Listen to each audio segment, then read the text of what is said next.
Hi everyone, it's Katherine, a senior at USC and a TA through the Young Scientists Program through JEP. I usually teach 4th grade at Mac and Norwood elementary schools. This week we're going to do a lesson on weathering and erosion.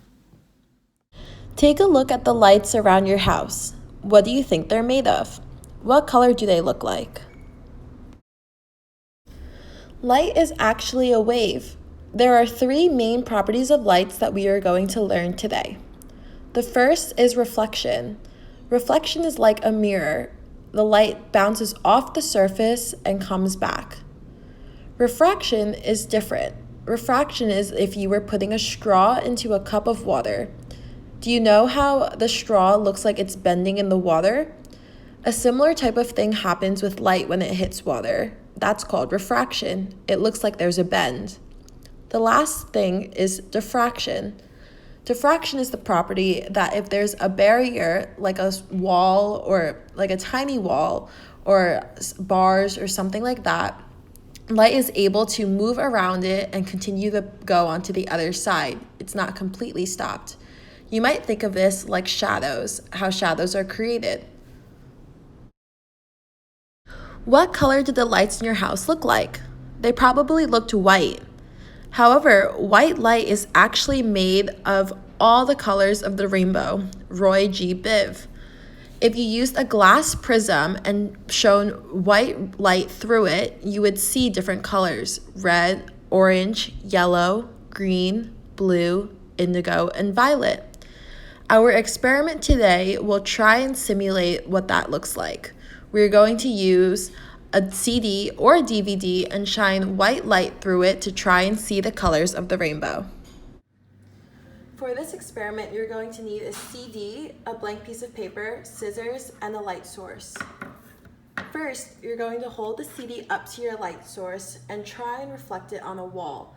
However, if you don't have a plain wall to use, you might still see the rainbow effect of the light hitting the CD like this. Think about what property or properties you might be seeing now from what we just learned earlier. Now we're going to create paper snowflakes.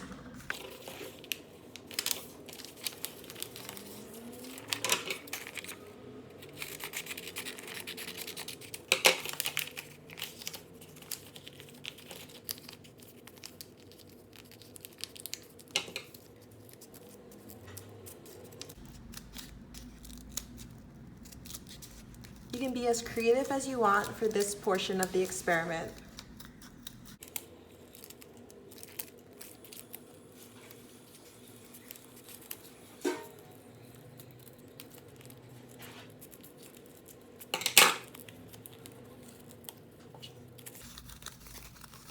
Now open your paper snowflake back up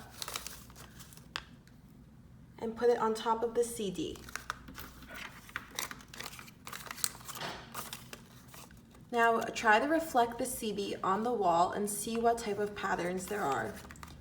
What new property of light are we using when we're looking at the CD with the snowflake on top of it? Our scientist of the week is Donna Strickland. She is a Canadian optical physicist and pioneer in the field of pulsed lasers.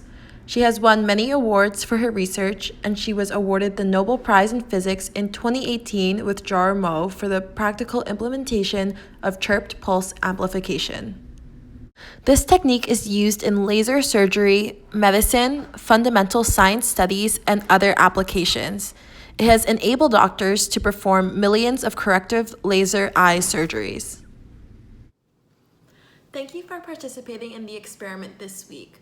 I hope you have had a lot of fun doing YSP experiments this entire fall semester, and I hope you and your family have a really safe and happy holidays.